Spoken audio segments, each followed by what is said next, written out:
बिस्मिल्लाहिर्रहमानिर्रहीम। अस्सलाम वालेकुम। कैपिटल टॉक में खुश आमदेद। वज़ीर-ए-आज़म इमरान खान ने आज एक दफ़ा फिर लॉकडाउन के बारे में एक ऐसी बात की है जिससे लगता है कि उनकी राय एक दफ़ा फिर कुछ बदलती हुई दिखाई दे रही है।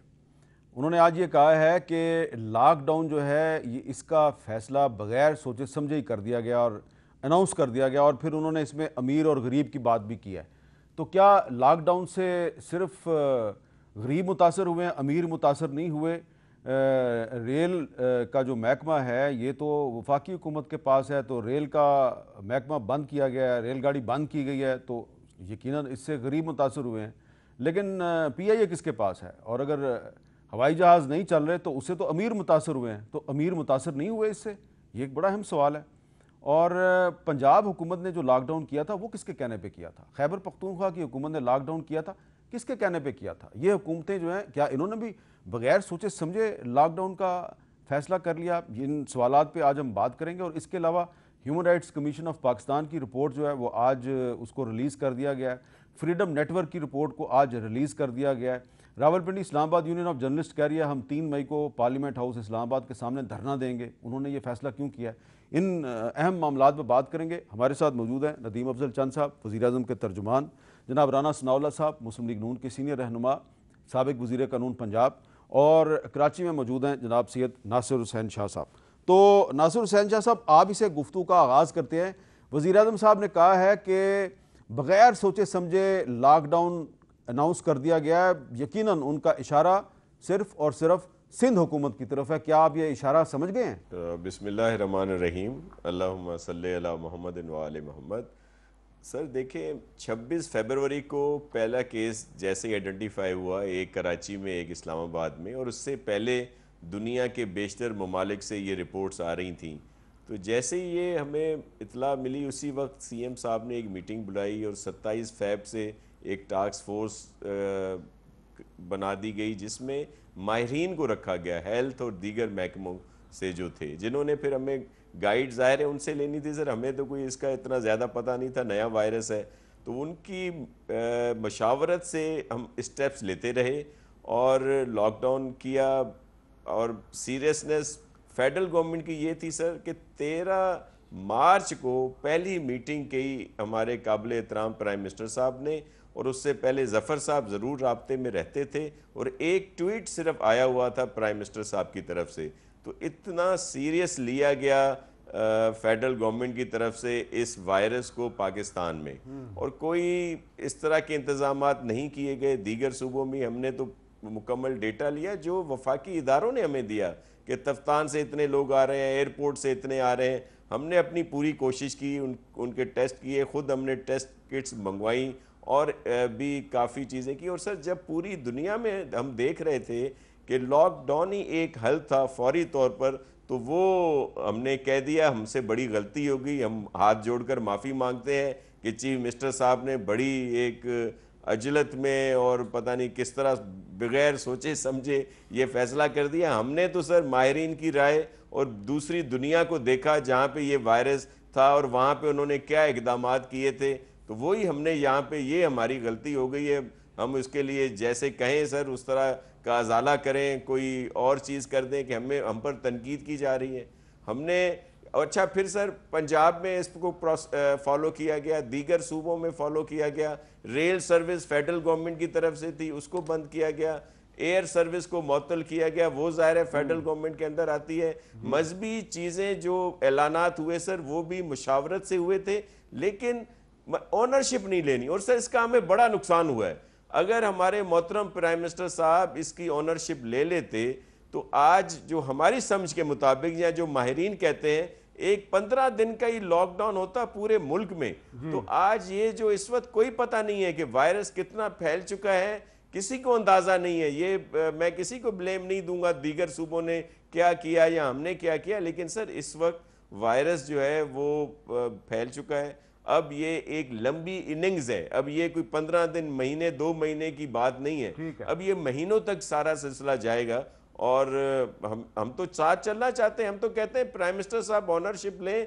चेयरमैन साहब ने पहले दिन से कह दिया कि भाई हम प्राइम मिनिस्टर साहब के साथ हैं, लेकिन आपने देखा कि जब ये सारी चीज़ें हम कर रहे थे और फिर आपका बड़ा हाथ है सर, आपने हमें मरवा दिया मीडिया वालों ने।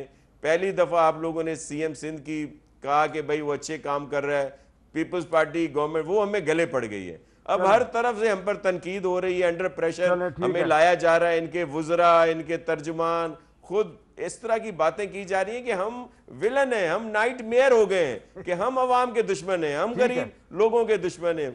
जी नदीम अफजल चंद साहब, ये बताइए कि रेलवे किसके अंडर है, पीआईए किसके अंडर है, और पंजाब में किसकी हुकूमत है, खैबर पख्तूनख्वा में किसकी हुकूमत है? क्या इन दोनों सूबाई हुकूमतों ने बगैर सोचे समझे लॉकडाउन अनाउंस कर दिया? देखिए जी, जो वज़ीर दो राय पाई जाती थी कैबिनेट में, बड़ी डिटेल डिस्कशन हुई थी उस वक्त भी, और बहुत सारे लोग कहते थे कि लॉकडाउन होना चाहिए, बहुत सारे लोग कहते थे कि इकोनॉमिकली इसके ऊपर बड़ा इम्पैक्ट आएगा और जो गरीब आदमी है, जो पिसा हुआ तबका है, वो मारा जाएगा। डिटेल डिस्कशन हुई, फिर दुनिया का एक आया चीज़ सामने, फिर यूके वाले लॉकडाउन से पहले पीछे हटे, फिर उन्होंने लॉकडाउन किया। एक इंटरनेशनली ये कन्फ्यूज सूरत हाल थी, सिर्फ ये पाकिस्तान की नहीं। अब प्राइम मिनिस्टर ने ये कहा था कि बाद जगहों पे, अब देखें देहातों में, ना सिंध में, ना पंजाब में, ना KPK में, ईमानदारी के साथ बात है कि अहमद मीर साहब, देहातों में कोई लॉकडाउन नहीं है। जहाँ एग्रो बेस इकानमी चलती है वहाँ लॉकडाउन नहीं हो सकता। आज गंदम का सीज़न है तो गंदम की काश्त होनी होनी, उसकी हार्वेस्टिंग होनी होनी है। इसके बाद राइस आ जाएगा, उसका टाइम पीरियड ये है। अब ये एक आप कह लें कि DHA में या एलीट क्लास में, या जो जो साहिब हैसियत लोग हैं शहरों में, वो तो लॉकडाउन कर भी सकते हैं और वो आइसोलेशन में रह भी सकते हैं, वो अफोर्ड भी कर सकते हैं। लेकिन उन्होंने भी तो लॉकडाउन, कारों के ऊपर वो भी तो निकले, वो भी तो एक दूसरे के घरों में सोशल डिस्टेंस पे जाते रहे। हमने देखा अभी भी आप चले जाएं, पब्लिक ट्रांसपोर्ट बंद है, लेकिन सड़कों पे कारों का रश क्यों ज़्यादा है? पब्लिक ट्रांसपोर्ट तो आज भी बंद है। गरीब का लॉकडाउन तो हुकूमतों ने आज भी किया हुआ है, लेकिन प्रैक्टिकली वो जिस तरह के लॉकडाउन होना चाहिए था, जिस तरह का एक डेवलप्ड कंट्रीज़ में हुआ है, उस तरह का लॉकडाउन भी नहीं हुआ और हमारी इकानमी का भी नुकसान हो गया। अब शाह साहब ये कहें कि अकेले ब्लेम ना उनको जा सकता है, ना ब्लेम आप फेडरल गवर्नमेंट को दे सकते हैं। इस पे किसी न किसी को इस वक्त मेरा ख्याल हम ब्लेम गेम में ना जाएं। लेकिन अगर हम पहले दिन से कुछ SOPs ऐसी इख्तियारात कर लेते, ऐसी चीज़ें कर लेते इख्तियार, तो शायद बेहतर होता। जी राना सनाउल्लाह साहब, आप थर्ड पार्टी के तौर पे देख रहे हैं कि सिंध हुकूमत जो है वो कह रही है जी कि हम पे इल्ज़ाम लगाया जा रहा है, चंद साहब कह रहे हैं कि ब्लेम गेम में ना पड़े। आपका क्या ख्याल है? आपके ख्याल में लॉकडाउन सही हुआ था या गलत हुआ था? नहीं, देखिए, इसमें जो आपने सवाल सामने रखा है, वो उसका मेरा ख्याल है कि शाह साहब ने भी और चंद साहब ने भी जवाब नहीं दिया। बात तो ये थी कि वज़ीर आज़म साहब ने कहा है कि जी बग़ैर सोचे समझे जो है वो लॉकडाउन कर दिया गया। ये वज़ीर आज़म साहब ने बिल्कुल दुरुस्त कहा है। वज़ीर आज़म साहब ने इस तरह से दुरुस्त कहा है कि जो लॉकडाउन वज़ीर आज़म साहब ने किया वो उन्होंने बग़ैर सोचे समझे किया है, क्योंकि वज़ीर आज़म तो लॉकडाउन से एक दिन पहले जो है वो लॉकडाउन के ख़िलाफ़ बात कर रहे थे, बल्कि लॉकडाउन के ख़िलाफ़ आर्गूमेंट्स दे रहे थे। सिंध वालों ने तो बड़ा पहले से सोच रखा था, उन्होंने सोच के समझ के जो है वो फ़ैसला किया। उसके दिन अगले दिन जो है वज़ीर आज़म साहब ने बग़ैर सोचे समझे जो है वो अपनी सारी बात को छोड़ के उन्होंने न सिर्फ पंजाब में लॉकडाउन किया, बल्कि KPK में लॉकडाउन हुआ, बलूचिस्तान में भी यकीनन उनकी इजाज़त से हुआ, फिर इस्लामाबाद में तो बहरहाल वज़ीर आज़म ने ही जो है वो लॉकडाउन किया। तो ये वज़ीर आज़म साहब का एक ख़ासा है कि वो फ़ैसले जो है वो बग़ैर सोचे समझे करते हैं, बल्कि वो गुफ्तगू भी बग़ैर सोचे समझे करते हैं, वो दावे, वो वादे, वो भी बग़ैर सोचे समझे करते हैं। तो इसलिए वज़ीर आज़म साहब ने बिल्कुल ये सही कहा है कि ये लॉकडाउन का फ़ैसला उन्होंने बग़ैर सोचे समझे किया। अच्छा, एक तरफ ये और कहा उस वजह से फिर कन्फ्यूजन हुआ, और उस कन्फ्यूजन में ना लॉकडाउन हुआ और ना ही जो है वो ना हुआ। लेकिन आपको मैं ये बता दूं कि एक तरफ वज़ीर आज़म साहब कह रहे हैं कि लॉकडाउन बगैर सोचे समझे हुआ, उस दूसरी तरफ आज इस्लामाबाद में जो वफाकी हुकूमत के अंडर आता है, वफाकी दारुल हुकूमत, यहाँ पर 2 इलाके I-10-4 और I-10-1 इनको सील कर दिया है। सिविल एडमिनिस्ट्रेशन की दरख्वास्त पे रेंजर्स और फौज ने सील कर दिया इन दोनों इलाकों को, क्योंकि यहाँ पे कोरोना वायरस के पेशेंट्स की तादाद अचानक बहुत बढ़ गई है, तो उनको सील कर दिया गया है। तो नदीम अफजल चंद साहब, ये यहाँ पे भी तो वफाकी हुकूमत कर रही है, तो कुछ होता है, मसला होता है तो काम होता है ना। देखें, कुछ एरियाज़ को लॉकडाउन किया गया ना, एक सेक्टर्स को। अब अहमद मीर साहब, मुझे आप ये बता दें कि आप लॉकडाउन प्रैक्टिकली इस मुल्क में आप कैसे कर सकते हैं। हाँ, नहीं कर सकते। मुझे बता दें, दूध वाला किधर जाएगा, जो दूध दोने जाएगा, जो बेचें, जो शहरों में क्या बच्चे दूधों को बगैर रह सकते हैं या लोग रह सकते हैं? क्या मज़दूर जो एग्री बेस मज़दूर है, या जो आपका ड्राइवर, आपका खानसामा, आपके घर काम करने वाले, वो कितनी देर अपने घर बैठ सकते हैं? या आपका अमीर क्लास कितनी देर आपने खुद सफाई करेंगे? लोग मूवमेंट्स आती हैं और वो कितनी देर आपके घरों में कैद रहेंगे? हम जितना देर लॉकडाउन हो सकता है, अल्लाह करे सिंध का लॉकडाउन कामयाब हो, उससे मरीज़ कम हो। सिंध भी तो पाकिस्तान का हिस्सा है। हम ये तो नहीं कहते कि वहाँ वो खुदा न खास्ता वो नाकाम हो और हम बगलें बजाएं, ऐसी कोई राय नहीं है। ठीक है, ना ऐसा इंप्रेशन जाना चाहिए। अगर वो सिंध कामयाब होता है तो हमें खुशी होगी, लेकिन अगर इसके बावजूद, लॉकडाउन के बावजूद खुदा न खास्ता मरीज़ बढ़ गए, तो फिर जो इकनॉमिकली इम्पैक्ट हो, देखिए ये दो धारी तलवार है। आप इसके ऊपर एक राय दे ही नहीं सकते कि क्या चीज़ कामयाब है क्या नहीं। आज भी आपने गरीब का लॉकडाउन, ये जो है पुलिस एडमिनिस्ट्रेशन, इसने सिर्फ गरीब का लॉकडाउन किया हुआ है। अच्छा, इसका क्या जवाब मुझे देंगे? आप बता दें, मैं जरा मुझे पूछता आप दौलतमंदों की, अमीर क्लास की, मुझे उनकी को गाड़ी को रोकता है? वो तो कार पे सफर करते हैं, उनको कौन रोक सकता है? वो तो अपने ऊपर आप खुद अगर पाबंदी लगा लें तो वो उनकी मेहरबानी। ये वज़ीर-ए-आज़म ने भी आज यही बात की है। नासिर हुसैन शाह साहब, ये बताएं कि ये जो आर्गूमेंट है कि ये लॉकडाउन जो है ये सिर्फ गरीबों पे किया गया है, अमीरों पर इसका कोई इम्प्लीमेंटेशन नहीं हुई, इसका क्या जवाब देंगे आप? सर देखें, ये सबके ऊपर ही है, और लेकिन जो ज़्यादा इसको फॉलो करे, जो इसको समझने की बात करे, बहुत, ये तो आप तफरीक नहीं कर सकते ना कि सर कहाँ पे है कहाँ पे नहीं है। बल्कि हमें तो ज़्यादा जिस तरह कहा जा रहा है कि लॉकडाउन में नहीं है, जो जिस तबके की बात कर रहे हैं चंद साहब, तो वो तो ज़्यादा लॉकडाउन में है। वो एरिया आप देख लें, वहाँ की आप रिपोर्ट देख लें, प्रोग्रेस देख लें। और चंद साहब मेरे बड़े मोहतरम हैं, लेकिन देखें दो बातें कर रहे हैं। एक तरफ ये कह रहे हैं कि जो एलीट क्लास है या जो लोग हैं उधर ये फॉलो हो रहा है, और वहाँ पे गाँवों में, देहातों में या इस तरह के इलाकों में ये बिल्कुल फॉलो नहीं हो रहा। और अब ये कह रहे हैं कि लॉकडाउन सिर्फ गरीबों के लिए है। नहीं, मैं और इम्प्लीमेंटेशन की नहीं जो है। एडमिनिस्ट्रेशन तो कोशिश कर रही है, खा पंजाब हो, खा सिंध हो, खा केपी के हो। जी बिल्कुल, लेकिन मैं सिर्फ ये अर्ज करूं सर कि ये सारी चीज़ें, ये फैसले बड़े मुश्किल भी हैं, तकलीफ दे भी हैं, लेकिन खुशी से किसी ने नहीं किए। अगर सिंध गवर्नमेंट ने किए हैं या पंजाब, केपी, बलूचिस्तान या दीगर जगहों पे किए गए हैं, तो ये आइडियल फैसले तो नहीं है ना सर, आइडियल हालात भी नहीं है। कि ये इकोनॉमी अगर आप देखें तो दुनिया की इकोनॉमी इस वक्त कहाँ पे पहुँची है। ऑयल अभी आपके पास आ चुकी है कि नेगेटिव उसमें गई है उसकी प्राइसेस, दीगर और बहुत सारी चीज़ें। तो ये तो एक बड़ा अलार्मिंग सिचुएशन है। अल्लाह करे हम सब इस वबा से बचें, जो इसके इफ़ेक्ट्स अभी आने हैं। अभी तो वो शुरू होना है, जैसे प्राइम मिनिस्टर साहब खुद भी बता चुके हैं, या हमारे ज़फ़र मिर्ज़ा साहब ने भी कहा। हम तो डेली सर हमारी मीटिंग होती है, माहिरीन से यही बात हम सुनते हैं कि जी इस वक्त जिसको वायरस को रोक लिया गया तो ज़्यादा बेहतर है। जब ये जिस तरह भी फैल चुका है तो इसके जो आफ्टर इफेक्ट्स आने हैं, जो ये बीमारियां जब आएंगी, तो हमारे पास अच्छा, तो नासिर साहब, इंतजाम ही नहीं है पूरे पाकिस्तान में। बताएं कि अब सिंध हुकूमत की पॉलिसी क्या है? इसको नरम कर रहे हैं जिस तरह बाकी दुनिया में आप इसको नरम कर रहे हैं, या अभी भी आप पहले वाली पॉलिसी आपकी? सर देखिए, मैं आपको अर्ज करूं कि हम तो शुरू में जैसे चाहते थे कि प्रॉपर लॉकडाउन हो, और फिर बाद में मुख्तलिफ टर्म्स आ गई, कोई smart lockdown, light lockdown, beautiful, handsome, कोई सोना, कोई कोजा लॉकडाउन। अब वो हमें समझ में नहीं आ रहा। लेकिन सर अब के जो हालात हैं, जो हकीकत है, वो ये है कि एक लंबा अरसा चलेगा सर ये सारा सिलसिला।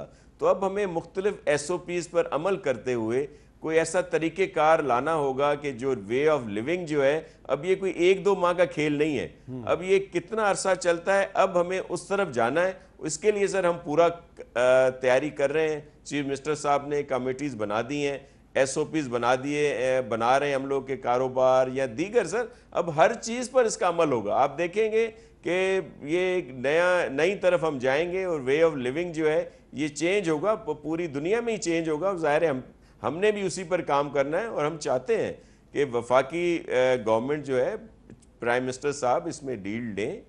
और वो इस पे आकर एक जैसा सिस्टम हर जगह पे चले ताकि सबको आसानी हो। लेकिन अब ये कोई सर 1-2 माह की बात नहीं है, अब ये काफ़ी अरसा चलेगा और हर जगह पे हमें तरीक़ेकार जो है उनकी वज़ा करने पड़ेंगे और उन्हीं पर ये सारी चीज़ें हमें अपनानी पड़ेंगी। राना सनाउल्लाह साहब, अब ये लॉकडाउन में ये भी एक अब तजवीज़ आ गई है कि जी पार्लियामेंट का वर्चुअल इजलास बुलाया जाए, कौमी असम्बली का भी बुलाया जाए, सेनेट का भी बुलाया जाए, फिर बात होगी जी सूबाई असम्बलियों के इजलास बुलाए जाएँ, बजट भी पेश करना है, तो ये किस तरह डील करेंगे आप? पहली बात तो ये है कि अगर बाकी जितनी एमरजेंसी सर्विसेज हैं वो सारी की सारी जो हैं वो काम कर रही हैं, पुलिस भी अपना काम कर रही है, आर्मी के लोग अपना काम कर रहे हैं। अब जो सेक्टर आज इस्लामाबाद में सील हुए हैं वो आगे रेंजर्स ने किए हैं, और इसी तरह से डॉक्टर्स जो हैं वो ऑन दी फ्रंट लाइन के ऊपर वो लोगों के साथ मिल रहे हैं। तो अगर तमाम एमरजेंसी सर्विसेज जो हैं वो काम कर रही हैं तो पार्लियामेंट क्यों ना करे जी। पार्लियामेंट के ऊपर तो मैं समझता हूँ कि सबसे ज़्यादा ज़िम्मेदारी जो है इस वक्त पार्लियामेंट पे है। ये जो कन्फ्यूजन फैली हुई है कि जी लॉकडाउन है नहीं है, सोचे समझे बगैर हो गया, उन्होंने पहले कर दिया, इन्होंने बाद में किया, बल्कि महाज राय की ये सूरत हाल है कि जब चीफ मिनिस्टर सिंध ने लॉकडाउन का लफ्ज़ इस्तेमाल किया तो ये लॉकडाउन का लफ्ज़ इस्तेमाल नहीं करते थे, इन्होंने नाम उसका रख दिया बंदिशें। लॉकडाउन यानी इस हद तक यानी इनका जो है वो आपस में मामला अभी तक चल रहा है। तो इसलिए पार्लियामेंट का इजलास क्यों ना हो, और अगर खुदा ना खास्ता अगर गवर्नर को जो है वो वायरस हो सकता है, फैसल ईदी को हो सकता है, मिनिस्टर सईद गनी को हो सकता है, तो चलो अगर कोई 2-4 पार्लियामानी जो है वो मेंबर्स को हो गया तो फिर अल्लाह के नहीं, लेकिन अपना काम करें। आप लोगों ने इसमें लेकिन इतना खौफजदा होने वाली कौन सी बात है? वो ठीक है, अगर किसी एमएनए को हो गया, गवर्नर को हो गया है ना, किसी एमएनए को हो जाएगा तो क्या उससे आसमान गिर जाएगा? एहतियात जो है वो तो एहतियात पूरी करें, पूरी एहतियात करें, लेकिन अजलास होना चाहिए। कैसे इजलास कैसे हो, उसमें क्या फिजिकल इजलास हो, और उसी ऐवान में जहाँ पे कौमी असम्बली या सेनेट मीट करते वहीं पे इजलास हो। ये सीधा जो है यानी वहाँ पे जो यानी डिस्टेंस है उसके हिसाब से सीटें अलॉट कर दें, अपोजिशन की सीटें जितनी बनती हैं वो अलॉट कर दें, जो गवर्नमेंट की बनती हैं। जो कल मीटिंग हुई है गवर्नमेंट स्पीकर साहब के साथ, और टोटल जो है ना यानी 342 का है ये हाउस, तो मेरा ख्याल है कोरम है 83 का, तो 83 के हिसाब से कोरम ही रखना है ना। कोरम के हिसाब से जितनी ट्रेजरी की बनती है, हुकूमत की बनती है, उन्हें दे दें, जितनी अपनी अपोजिशन दे दें, और 2-2 3-3 सीटें छोड़ के डिस्टेंस रख के आदमी बैठे और बैठ के इजलास जो कल इजलास हुआ है जिसमें आपकी पार्टी के लोग भी शामिल थे, तो स्पीकर साहब के साथ जो इजलास उसमें तय हुआ कि 100 के करीब लोग बुलाए जाएंगे, और लिस्ट जो है वो तमाम पार्टियां देगी कि इन लोगों को बुलाया जाए, तो वो कोरम तो पूरा हो जाएगा। 100 बिल्कुल कोरम पूरा हो जाएगा। हाँ। अब देखिए इसमें मसला ये है कि देखिए ये नैब के ऊपर भी इन्होंने हमारे साथ मीटिंग्स की और दूसरे इशूज़ भी की। किसी बंदे के पास जो है ना यानी कागज़ यहाँ से उठा के यहाँ रखने का इख्तियार नहीं है। स्पीकर साहब जो है वो अपने सामने बैठे मक्खी नहीं उड़ा सकते। जो भी अब इन्होंने कल बातें की हैं वो अब सारी जाके जो है वो पेश होंगी वज़ीर-ए-आज़म साहब के सामने। अब वो आप देखें क्या फैसला करते हैं। अगर उन्होंने कहा कि ठीक है बुला लें तो बुला लेंगे, अगर वो कहेंगे कि नहीं बुलाना तो नहीं बुलाएंगे। मैं राना साहब की एक बात से इत्तेफाक बिल्कुल नहीं करता। पुराने पार्लियामेंटेरियन है, गुलाम हैदर वाई का मॉडल भी इनका ही था, और बड़े बड़े स्पीकर इन्होंने भी बनाए। स्पीकर अपनी पार्टी क्यातों से, राना साहब ये आप तो पता है कहाँ से डिक्टेशन आती है। तो मेरी बात की आप तारीफ कर रहे हैं। मेरी बात ये आप तब बात करें अगर आपने ऐसा, चलो हमने भी ऐसे ही किया होगा, लेकिन आप बताएं क्योंकि आपने किया लिहाजा हम भी कर रहे हैं। आप मेरी अगली बात सुन। स्पीकर एक इंडिपेंडेंट अथॉरिटी होती है, कस्टोडियन ऑफ द हाउस है कहने की हद अगर नहीं देखें कहने की हद तक, चलो जी कहने की हद तक आप कह लें। आप यहाँ तो ये ऐसा प्रेसिडेंट सेट करके गए होते ना, तो फिर आज हम कहते हैं अपने स्पीकर को कि भाई नून लीग के स्पीकर्स ने ये ट्रेंड सेट करके गए हैं, तो जनाब असद कैसर साहब आप उस ट्रेंड से ज़रा नीचे हैं, तो एक ट्रेंड ऐसा बना देना। छोड़ें आप 35 सालों में अगर रवायात ऐसी आप अनडेमोक्रेटिक रवायात छोड़ के गए। अब रहेगी बात, मेरी बात सुने, इस वक्त जो हाउस का इजलास है इस पर तो सारी पार्टियों का, हुकूमत का भी कोई इख्तलाफ नहीं है, तो मेरे ख्याल है पार्लियामानी कमेटी में जो चीज़ डिसाइड होगी उस पर अमल दरामद होगा।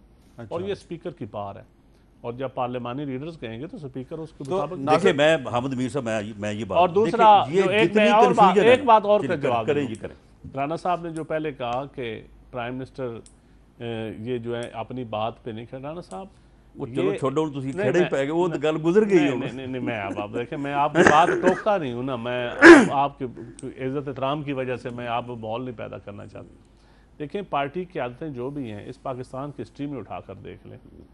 अगर आप यू टर्न्स की भी लिस्ट बना लें, अगर आप क़यादतों के फिरने की लिस्ट बना लें, नज़रिए से डाइवर्शन की लिस्टें बना लें, एक पार्टियों के लोगों के 5-5 किस्म के आपके नज़रिए आ गए, और आप सबसे बड़ी पार्टी इस वक्त आपकी अपोजिशन पार्टी आपकी है, और आपकी पार्टी में 4 नज़रिए हैं।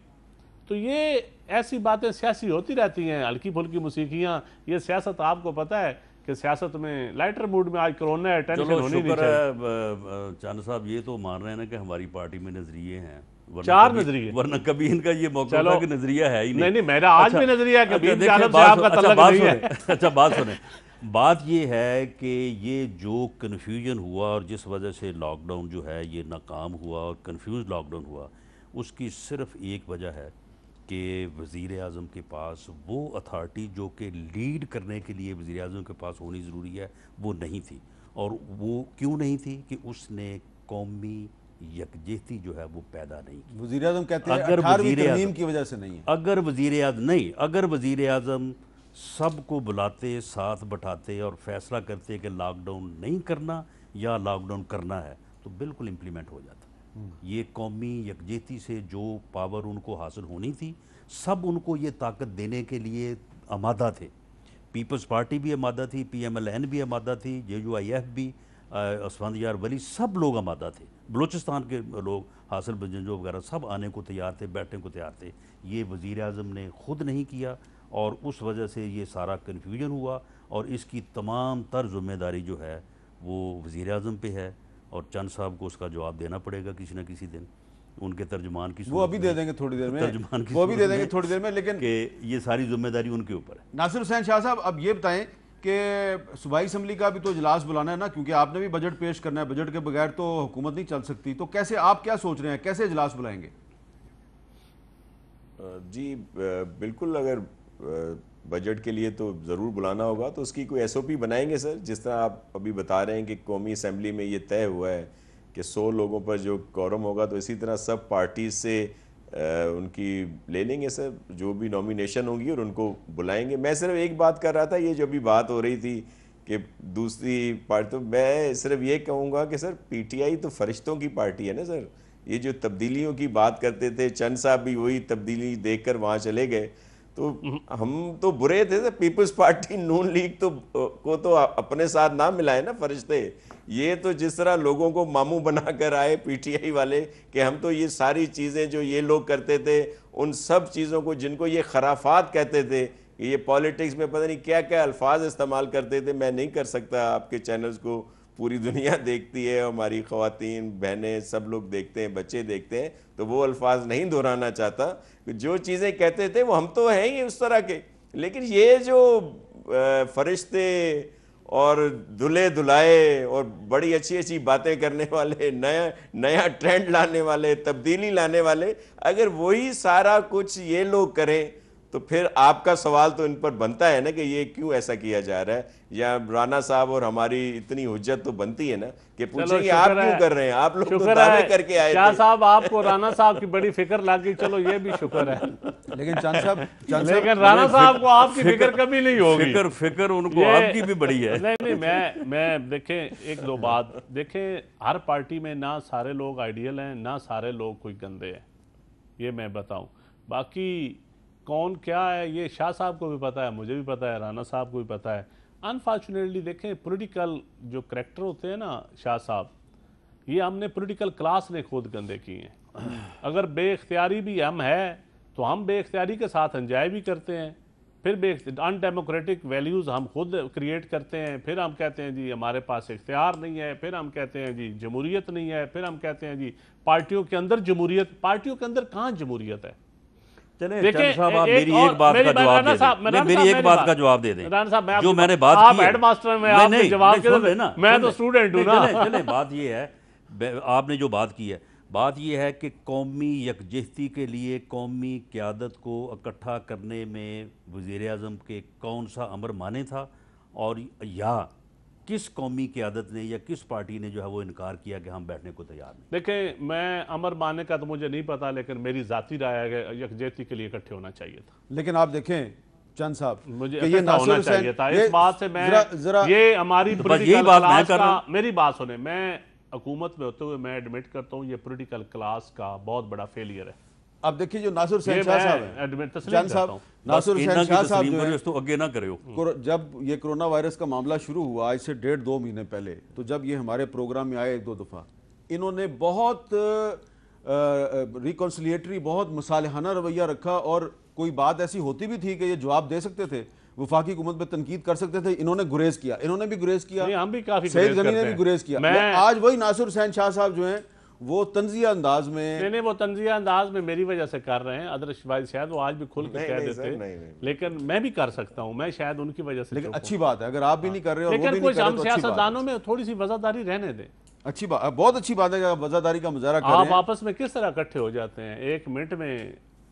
आप देखें ना, भी पिछले हफ्ते आप किस तरह साफी इकट्ठे हुए। नहीं, वैसे हामिद मीर साहब, अगर आपसे साफत में जब बात आई तो फिर सारे साफी इकट्ठे हो गए। यानी आपसे मुराद मीडिया, अगर आप सिंध गवर्नमेंट की कोई उन दिनों में तारीफें ना करते तो शायद ये हालात पैदा ना हो। ये वैसे बात बहुत से लोग कह रहे हैं कि क्योंकि मीडिया ने सिंध गवर्नमेंट की तारीफ की तो लिहाजा जो वफाकी हुकूमत है उसने फिर अपनी तोपों के रुख जो है वो सिंध की तरफ भी मोड़ दिए और जो तारीफ कर रहे थे उनकी तरफ भी मोड़ दिए। नहीं, ऐसी कोई बात नहीं, अगर कोई काम करे तो उसकी तारीफ करनी चाहिए, इसमें कोई हरज नहीं होता। और ये तो आपकी राय है ना।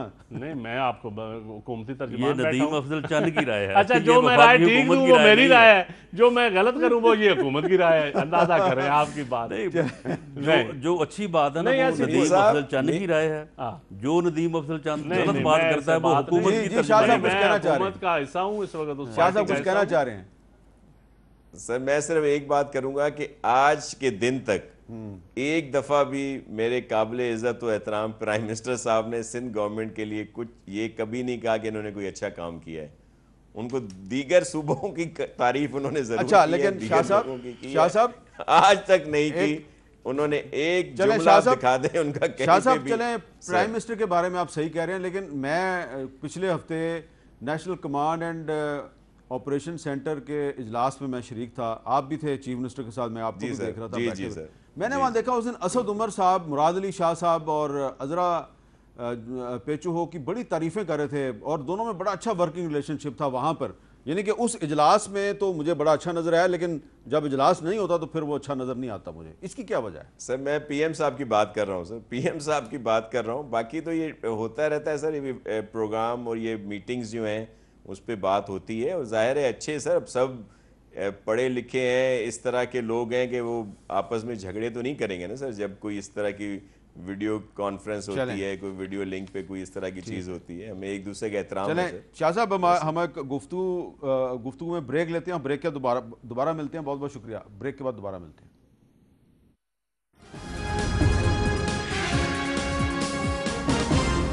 आज दो अहम रिपोर्टें सामने आई हैं। एक रिपोर्ट है human rights commission of Pakistan की रिपोर्ट सामने आई है जी, और दूसरी रिपोर्ट है जी फ्रीडम नेटवर्क की, ये रिपोर्ट भी सामने आई है।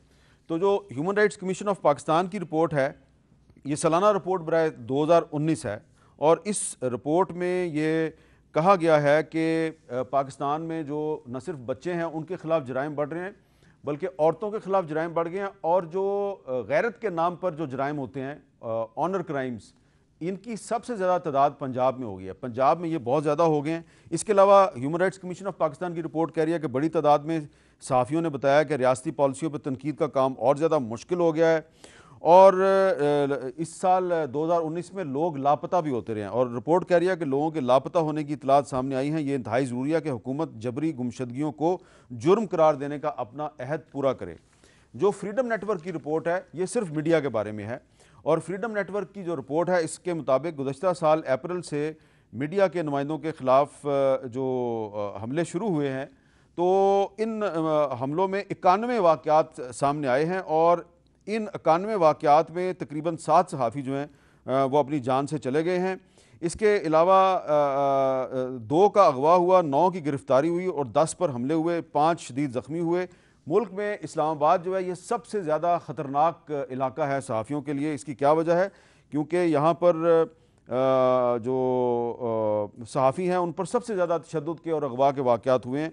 सिंध में पिछले एक साल में 24 केस आए हैं, पंजाब में 20 केस आए हैं, खैबर पख्तूनख्वा में 13 और बलूचिस्तान में भी 3 केस आए हैं। और 91 में से जो 63 वाक़यात हुए हैं सहाफ़ियों के साथ, वो 63 वाक़यात जिन सहाफ़ियों के साथ हुए उनका ताल्लुक इलेक्ट्रॉनिक मीडिया से था।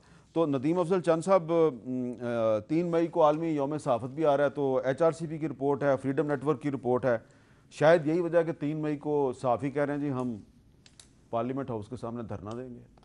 लेकिन जी जहाँ तक तल्लक है सहाफ़ी आज़ादी का, तो हम तो सहाफ़ी आज़ादी के साथ खड़े हैं। अब पूरी इस वक्त आज तो मेरे ख्याल में पाकिस्तान में अगर आप कंपैरिजन इंडिया के साथ करें तो आप ह्यूमन राइट्स की कर लें, किसी हवाले से भी कर लें, तो पाकिस्तान में कहीं भी हम उनसे बहुत पीछे हैं, आगे नहीं हैं। एक मैं ज़रा आपको थोड़ी करेक्शन कर दूं अगर आप बुरा ना मानें। जी। एक आलमी तंजीम है सहाफ़ियों की, RSF, रिपोर्टर्स विदाउट बॉर्डर, उसने थोड़े दिन पहले एक वर्ल्ड प्रेस फ्रीडम इंडेक्स जारी किया है। उस इंडेक्स का जिक्र फ्रीडम नेटवर्क की रिपोर्ट में भी है। उस इंडेक्स के मुताबिक पाकिस्तान जो है वो पिछले एक साल में 3 पॉइंट नीचे आया है आज़ादी सहाफ़त में, इंडिया 2 पॉइंट नीचे आया है।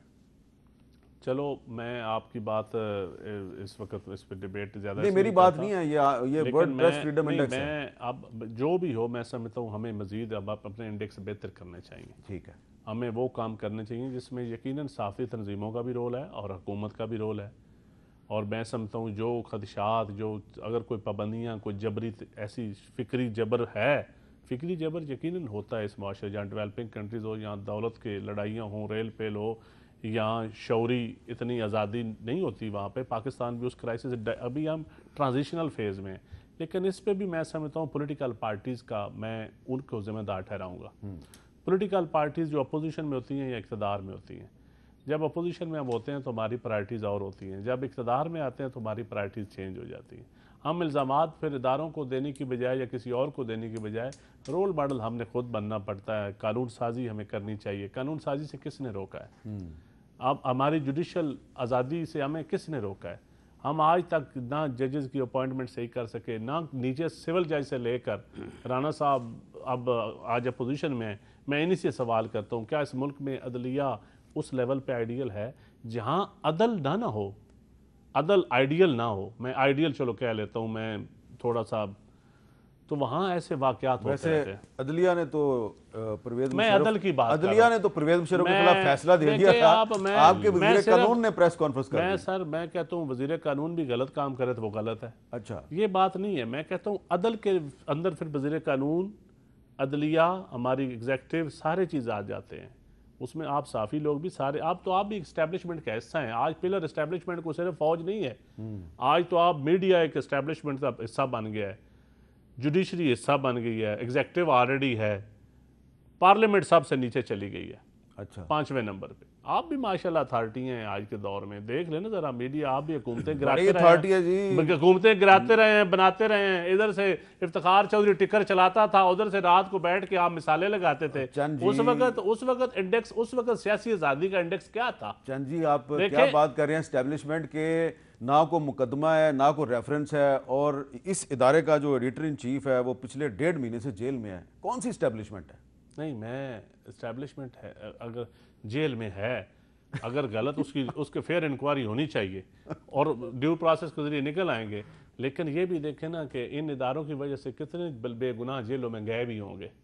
चले राना साहब, ये इस सवाल पे भी जरा डिबेट कभी मैं आपको ही चले अभी आपको कहता हूँ कभी इसके भी प्रोग्राम रखें। अभी कर लें। गजब करप्शन की अजब कहानियां, 85-85 लाख आप तनख्वाहें देते थे, 80-80 लाख, तो कहानियां, वो कहानियां सच्ची होती थी। 80 लाख इस मुल्क में जो करप्शन की कहानियां गढ़ी जाती थी, इस मुल्क का जो करप्शन का एक नैरेटिव बनाया जाता था, जो चीजें एक हमारे साफी लेके चल पड़ते थे, वो 80 लाख की तनख्वाह की कहानी जो है वो कम से कम उसका ताल्लुक इस इदारे से नहीं है। चलो यार, मैं इस इदारे और वो जिस इदारे, इतना पागल तो नहीं हो गया इस इदारे में बैठ के इस इदारे के ऊपर बात करूंगा, बाकी इदारों की भी बात कर लेना। एक इदारा है जो शुरू हुआ था, किसी ने शुरू तो करवाया वो भी था। साफी इदारा है ना? नहीं, साफी कहां से इदारा है वो? क्यों नहीं? वो तो ये कैसे जितने साफ वो न्यूयॉर्क टाइम्स ने उसकी स्टोरी छाप दी ना, वो तो जाली डिग्रियां बेच रहे थे। जितने साफ्ती इदारे हैं ना, सारों के और बिजनेस भी हैं। ये तो एक फ्रंट पे बिजनेस होता है ना। चलो इस इदारे का बिजनेस बताएं। इस इदारे का तो नहीं है, तो अच्छी बात है। चलिए ये अच्छी बात है ये अच्छी बात अगर नहीं है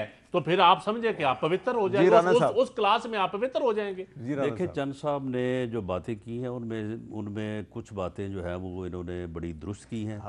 और कुछ बातें जो है उन दुरुस्त बातों को थोड़ा सा कैमोफ्लेज करने के लिए की हैं ताकि ये खुद भी महफूज रहें। तो इसलिए मैं इनकी अच्छी स्ट्रेटजी है, मैं इनकी बात को अप्रिशिएट करता हूँ। अंदाजा करें दो गोरखों में पकड़ा गया। जहाँ तक इस बात का तल्लक है कि सियासी जमातें इस बात की जिम्मेदारी हैं, बिल्कुल ये चंद साहब की बात जो है ये दुरुस्त है।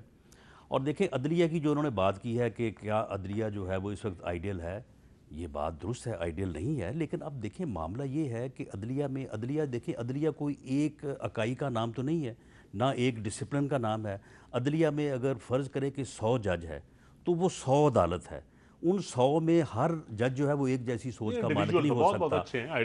ऐसी उतना जुर्रतमंद नहीं हो सकता। हर एक में जो है वो फ़र्क होगा, कौन कितना जुर्रतमंद है, कौन कितना आज़ाद है। और फिर जो लोग आज़ादी या अपनी जुर्रत का इजहार करें उनको फिर काजी फैज़ ईसा की तरह बाद में भुगतना भी पड़ता है। फिर 2-2 साल बताना पड़ता है कि आपके बीवी बच्चों के नाम क्या था और क्या नहीं था और किस किस तरह के जो है वो इल्ज़ाम लगते हैं।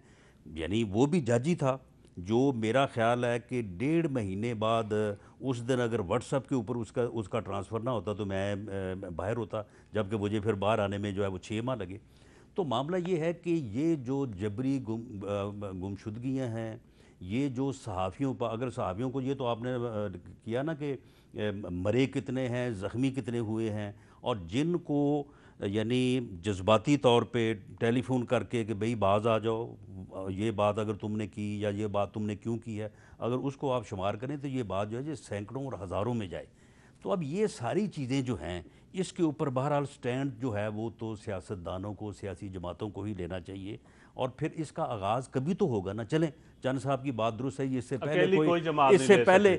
पहले कोई आइडियल जमात जो है वो नहीं हो गुजरी।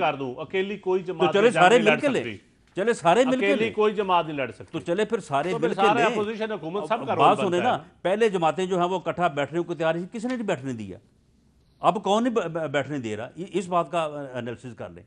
और ये जो मीर शकील रहमान साहब को जो 47 दिन जिस तरह की जेल में और जिन हालात से उनको 2-4 किया गया, 48वें दिन जो उसमें तब्दीली आई, अब पीछे रह क्या गया है कि कौन कर रहा है और कहां से कर रहा है। सीओडी पे 2 जमातों ने साइन किया, कभी इन्होंने सीरियसली पीटीआई को कहा है कि सीओडी के ऊपर आए? चलिए ये मैं बात पूछता हूं, ये मैं इनसे बात कभी सीरियसली कभी डायलॉग किया है, कभी प्रेस कॉन्फ्रेंस अपोजिशन पार्टियों ने की है? चंद साहब बड़ा अच्छा सवाल आए दूसरी पार्टियां, हम ये चंद साहब जो है बतौर तर्जमान वफाकी हुकूमत डायलॉग की दावत दें और उसके बाद अगर ये कल तक कायम रहेंगे मेरी तो फिर हैसियत नहीं है कितने बड़े बड़ों को मैं दावत के ऊपर हम लब्बैक भी कह देंगे। आप मियां नवाज शरीफ साहब को वापस ले आए, मैं उनको दावत दे दूंगा जो असल दावत आप जमात को देना। चले मैंने आप मेरे जरिए देना जमात, मैंने आपको बताया था कि किस ग्रुप से है, मुझे ये पहले वापलैदगी में बता दें, फिर उस ग्रुप आप पीएमएलएन को देना। पीएमएलएन में 3 ग्रुप है, मैं किस ग्रुप को? चलो आप मेरे जरिए सबको देना, आप रजिस्ट्रेशन भी करानी पड़ेगी। पीटीआई में 4 ग्रुप हैं, पीएमएलएन में 3 ग्रुप हैं, और लेकिन जो Rawalpindi Islamabad union of journalist है वो 3 मई को पार्लियामेंट के सामने कह रही है कि हमने धरना देना है, क्योंकि पाकिस्तान में मीडिया पर बहुत ज़्यादा दबाव बढ़ गया है और मुआशी मसाइल भी बहुत ज़्यादा हैं। तो हम अब ये भी पूछेंगे चंद साहब से कि उनको आप धरने से रोकने की कोशिश करेंगे या इंतज़ार करेंगे वो धरना दें तो फिर जाके उनसे बात करेंगे? वक्फे के बाद पूछते हैं उनसे।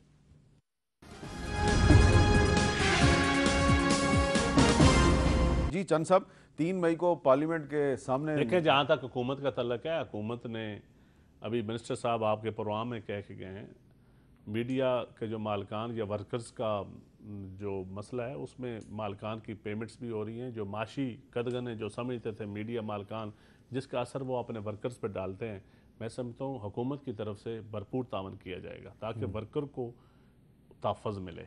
उसके माशी मसाइल कोरोना की वजह से जब आम आदमी, आम वर्कर के मसाइल बढ़े हैं तो मीडिया के वर्कर के भी मसाइल बढ़े हैं, इसमें कोई शक नहीं।